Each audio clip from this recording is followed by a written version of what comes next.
চাচ্ছে যে নির্বাচন চায় তারা, আবার এখানে আরেকটা করবো যে আপনারা কি ধরনের এটা নিয়ে পদক্ষেপ বা সরকারের কাছে আপনারা এটা করছেন কিনা দাবি লিখিত আকারে আপনারা দিচ্ছেন এখন? আমরা দলীয়ভাবে বিভিন্ন দল অনেক দলই কিন্তু দিয়েছে, আমরা অনেকে আমরা আমি 8 তারিখে দিয়েছি। যেহেতু এখন জাতীয় সংস্কার জোট হলো, আপনাদের সমস্ত এখন মোটামুটি যেহেতু 25টা দল বা যতগুলোই হোক সম্মিলিতভাবে আপনারা এটা করবেন কিনা?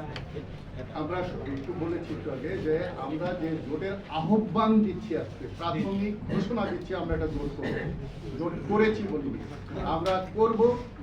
বাংলাদেশের আনাচে কানাচে থেকে যে কোনো লোক অনেক দূরে থেকে চিরাগে ফোন দিয়েছে আমাকে, সবাইকে আমরা নিয়ে কাউন্সিল করব, আমরা সেমিনার করব, আলোচনা করব, যত দ্রুত সম্ভব একটা প্রস্তাবনা, বিশেষ করে যে অনিবন্ধিত দল বলে আমাদেরকে যে অবজ্ঞা করা হচ্ছে, অথচ অনিবন্ধিত দলকে আবার সিংহাসনের কাছাকাছি বসিয়ে রাখা হচ্ছে, এই যে বৈষম্য, সেটাই আমাদের প্রথম কাজ, সেটাকে দূর করতে হবে সততার সাথে। সরকার এই যে আরেকটু আগে উনি বক্তৃতা দেওয়ার সময় বলেছিল শাসন, আমরা আর কারো শাসন চাই না, শাসন করলেই স্বৈরাচার হয়।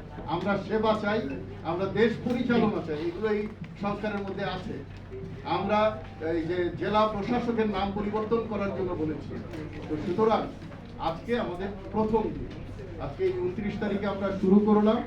এখানে সাংবাদিকরাও, যেই সাংবাদিক ভাই চায় বা বোন চায় যে আমি সংস্কার চাই, সে আমাদের সাথে যোগাযোগ করবেন। এই যে আমার ভিজিটিং কার্ড আছে, যে আমিও চাই সংস্কার হোক। আপনারা একবার কল্পনা করে দেখেন, সংস্কারবিহীন যদি নির্বাচনটা হয়ে যায় তাহলে কি অবস্থা দাঁড়াবে। শোনেন, আমি একটা কথা বলি, এই আওয়ামী লীগ নিষিদ্ধ করা হয়নি, এটা একটা ভুল। রাষ্ট্রপতি সরানো হয়নি, ভুল। এই যে সংবিধান দিয়ে কিছু করা হয়নি, এটা ভুল। আজকে যেই দল বলতো বাংলাদেশি জাতীয়তাবাদ, তারা আবার বাঙালি জাতীয়তাবাদের সংবিধান ধরে রেখেছে, অর্থাৎ ক্ষমতার জন্য সবকিছু করা সম্ভব। আমরা সেই রাজনীতি চাই। আমরা মনে করি যে কাউকে না কাউকে তো বিড়ালের গলায় ঘন্টা বাঁধতে হবে। সেই বিড়ালের গলায় ঘন্টা বাঁধার প্রথম ব্যক্তিকে আমি এবং আমার সাথে কিছু সহযোগী আছে, আপনার বাজে আমরা আছি। জি, আমি একটু প্রশ্ন করতে চাই। ওনার শেষ হয়েছে? রাষ্ট্র সংস্কারের ওনারটা শেষ হয়েছে? শেষ হয়েছে? না, আমি আরেকটু এখানে আরেকজন আপনাদের আমি মধ্যে একজন ওনারটা শেষ করে দেন। আমি ভাইজান ওনাটা একটু শেষ করে দেন। আচ্ছা বলুন। শেষ করে দেন। একজন উনি যেহেতু শুরু করছে ভাই শেষ করে দেন। বলছিলাম যে এখানে আপনাদের একজন বক্তব্যে বলেছেন যে নিবন্ধন ছাড়াও করা যায়। এখানে তো প্রস্তাব সরকার একটা নিয়ম করছে, বা এটাতে আপনি কি মনে করেন? একজন আপনাদের পক্ষে কথা বলছে যে দল নিবন্ধন ছাড়াও মানে আর প্রয়োজন নাই, দল করা যায় বা করা যাবে, সরকার আমরা এটা চাই না। শোনেন, নিবন্ধনের প্রশ্ন পরে আসছি, তার আগে আপনাকে একটা প্রশ্ন করছি। এই যে নির্বাচন যারা চাচ্ছে, তাদের দলে কোনো নির্বাচন হয়েছে জন্মের পর থেকে? আমরা এমন সংস্কার দিচ্ছি, আমাদের দল সহ সবার দলে আমরা নির্বাচন করব, সেই নির্বাচন কমিশনের রিপ্রেজেন্টেটিভ থাকবে, তাহলেই তো গণতন্ত্র আসবে। দলে নাই গণতন্ত্র, পরিবারে নাই গণতন্ত্র, বাজারে ঘাটে স্কুল কলেজে নাই, আর আমরা রাষ্ট্রীয় পর্যায়ে গণতন্ত্র করবো। সুতরাং ঘোড়ায় তো গলত আছে, আমি আগে বলেছি। তো আমরা এটা একটা থিঙ্ক ট্যাঙ্কের মতো কাজ করব। আর একটা কথা যেটা আমি বললাম, যে কোনো রাজনৈতিক দলের কাছে শুধু সমাজ আসে না। আমার পাশে আজকে দুজন ছিল, যে লেফটেন্যান্ট জেনারেল অরাজনৈতিক ব্যক্তি, আর একজন ডিলার আব্বা, এরকম শত শত লোক আমাদের সাথে আসবে। কারণ আমরা দেশের মানুষের শত্রু না, আমরা ওনাদের পাশে নিয়ে কাজ করতে চাই। বলেন। জি, আমরা অতীতে দেখেছি ইতিহাস বাস্তবতায় বৃহৎ রাজনৈতিক দল বাংলাদেশে যে বা যারা তারা রাষ্ট্র ক্ষমতায় অধিষ্ঠিত হন, কিন্তু সেই দলগুলোর মধ্যে যথাযথ গণতান্ত্রিক প্রক্রিয়া, রীতিনীতি অনুশীলনের প্রচণ্ড একটা ঘাটতি আছে। এই বৃহৎ রাজনৈতিক দল যেহেতু রাষ্ট্র নিয়ন্ত্রণ করে, রাষ্ট্র ক্ষমতা তারা ক্ষমতা অধিষ্ঠিত হবে, এই বৃহৎ রাজনৈতিক দলই তো জনসমর্থন নিয়ে এখানে বাংলাদেশে ক্ষমতা আসছে। এই রাজনৈতিক দল ব্যবস্থাপনা, গঠনতন্ত্র, রীতিনীতিতে সেখানে গণতন্ত্রের চর্চা যথাযথ বা প্রকৃত কতটুকু হওয়া প্রয়োজন, এক্ষেত্রে আপনাদের সংস্কারে সে বিষয়ে আপনাদের অবস্থান। পাশাপাশি গণতন্ত্র স্লোগানটা আমরা প্রথম দেই, কিন্তু আপনাদের এখানে দেখতে পাচ্ছি মানবতা, বস্ত্র, খাদ্য সহ যোগাযোগ মধ্যে এখানে গণতন্ত্র শব্দটা আমি অনুপস্থিত পাচ্ছি। এই বিষয়ে আপনার দৃষ্টি আকর্ষণ করছি। আচ্ছা, আমরা যে 10টা পয়েন্ট দিয়েছি, এই 10টা মন্ত্রী দিয়ে দেশ চলা সম্ভব, এটা আমরা ওনাদেরকে বুঝিয়েছি।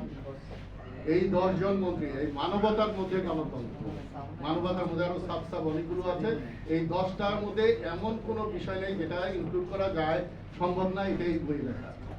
তো সুতরাং আমরা পরীক্ষিতভাবে বলেছি এই 10টার বাইরে কোনো পয়েন্ট নাই। এই 10 জন মন্ত্রী এবং বাকি উপমন্ত্রী প্রতিমন্ত্রী দিয়ে দেশ চালানো সম্ভব। 64টা মন্ত্রী ভালো নাকি এই 10 জন? 64 জনের সাথে তো লাঞ্চের আগে সবার সাথে কথাই বলা যায়, কিভাবে দেশ চালানো? তো সুতরাং এই মানবতা ওখানে আছে, আপনি মানবতার মধ্যে গণতন্ত্র আছে, ঠিক আছে। আরেকটা কথা বলেছেন বড় বড় দল, আমি মনে করি বড় বড় সংগঠন। আপনি বড় বড় দলের কথা বলেছেন, বড় আগের ইলেকশন গুলো বলেছেন। গত 3টে ইলেকশন হয়েছে, নির্বাচন হয়েছে, ভোট দিতে পেরেছে মানুষ। তাহলে নির্বাচনের নামে যদি প্রহসন হয়, তাহলে আমাদের মতো লোকদের কি দাঁড়ানো উচিত না বুক চিতিয়ে আবু সাইদদের মতো?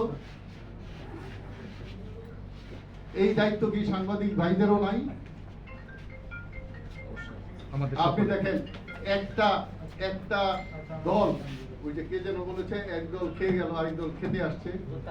এই প্রেস ক্লাব সহ টেলিভিশন সেন্টার গুলো আরেকটা দলের আয়ত্তে চলে গেল রাতারাতি। আপনাদের পক্ষেই সেখানে তো আপনারা যারা কর্মচারী কর্মকর্তা তারা তো বুক ফুলিয়ে দাঁড়ান নাই।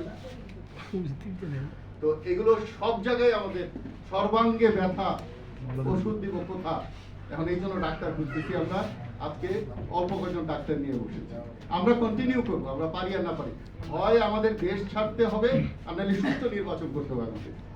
আমরা সুস্থ নির্বাচন না হলে আমি গ্যারান্টি দিতে পারি মেজর আফসারির মৃত্যু হবে রয়ের মাধ্যমে।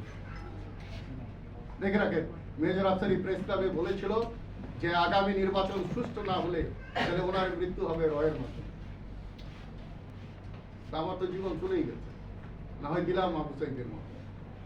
খুব কঠিন সময় আসতেছে, কিন্তু নরভর সরকার দিয়ে, মেরুদণ্ডহীন সরকার দিয়ে দেশ চলে না। ভাই, আর কার কোনো প্রশ্ন আছে? আপনাদের সক্ষমতাটা যদি একটু জানতে চাই। আমাদের সক্ষম, উনি বলেছিলেন আমাদের সক্ষমতা হলো যেটা জনগণ, আপনি বলবেন অন্য পার্টিও বলে যে জনগণ বা মানুষ, অন্য বড় দল বা বড় সংগঠনের যে জনগণ তারা হলো কর্মী, আর আমাদের হলো যারা জনগণ, রিয়েল জনগণ, এখানে দুইজন আসছে কথা বলতে, তারাই হলো আসল শক্তি আমাদের। মানুষ যদি চায় যে আগামী নির্বাচন সুষ্ঠু হতে হবে, তাহলেই সুষ্ঠু হবে। আর মানুষ যদি 200 টাকা 500 টাকায় ভোট বিক্রি করে ফেলে, তাহলে আবার আমরা অন্ধকারে খুঁজবো, আবার আবু সাইদের জন্ম হবে, মুগ্ধর জন্ম হবে, আবার আমরা বাই রোটেশনে মারা যাব, ওই রাক্ষসের মতো রক্ত যাবে, আবার রক্ত আসবে। আমরা কি সেটা চাই? নাকি মস্তিষ্ক দিয়ে একটা সংস্কার চাই? সেই উদ্যোগটা আমরা নিয়েছি, আপনাদের সহযোগিতা চাই।